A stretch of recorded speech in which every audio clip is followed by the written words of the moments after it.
안녕하세요. 하이닥 정신건강학과 상담의 신홍범입니다. 우리 코골이를 줄이기 위해서, 해결하기 위해서 치아에 어떤 장치를 껴서 도움을 받으려고 하는 경우가 있습니다. 대개 이런 장치를 우리가 이제 사용을 하게 되면 사실 그 장치를 끼므로 해서 이게 윗니고 아랫니면 아랫니 쪽이 앞으로 좀 나가는 거죠. 근데 그 아랫니 쪽에 이제 혀가 매달려 있고 혀가 앞으로 이동함으로 해서 혀 뒤쪽에 공간이 생기고, 그래서 이제 코골이를 해결한다, 이런 이제 원리로 되어 있습니다. 실제로 이제 수면의학 교과서에도 이 코골이 방지기구, 특히 구강내 장치, 영어로는 오럴 어플라이언스라고 하는 것들이 이제 등재가 되어 있고, 또 연구 논문도 꽤 있습니다.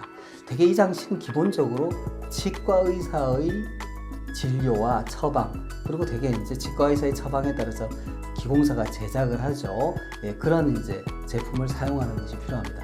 왜냐하면 이런 장치를 착용을 할 때 아래턱, 위턱보다 이제 앞쪽으로 이렇게 좀 나가게 되죠.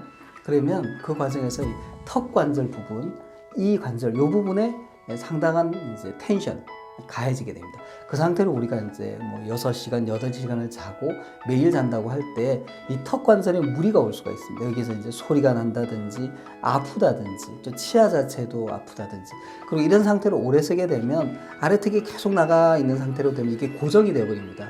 그래서 우리가 음식을 씹을 때 이게 딱딱 마주치지 않는, 치아에 이제 교합이 맞지 않다, 유전과합 같은 게 생길 수가 있습니다.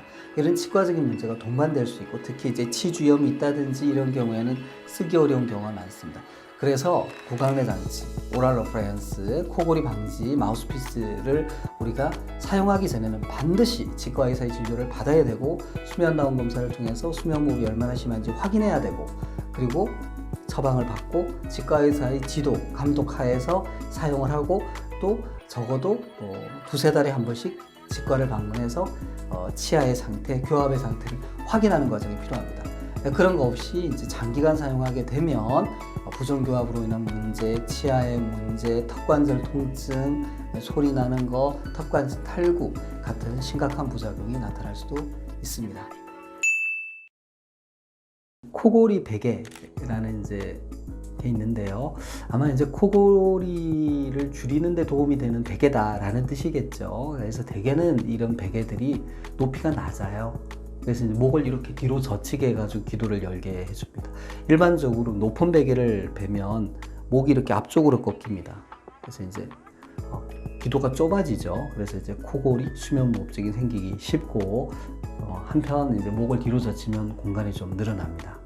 근데요, 이게 코골이를 조금 줄일 수 있지만 수면무호흡증을 치료하는 데는 부족합니다. 실제로 이걸 베개의 높이를 달리했을 때 코골이, 수면무호흡이 어떻게 달라지는지를 본 임상 연구가 있습니다. 논문이 있어요.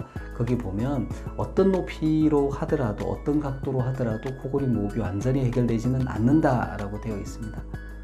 그래서 이제 이게 이제 의학적인 치료가 될 수는 없고, 내가 조금이라도 베개를 가지고 코골이에 도움을 받고 싶으시면 조금 낮은 베개를 베는 게 좋고, 또 목의 C자 굴곡이 유지되게끔 목이 이렇게 좀 뒤로 넘어가는 형태로 될 수 있는 그런 베개를 쓰는 것이 좋습니다.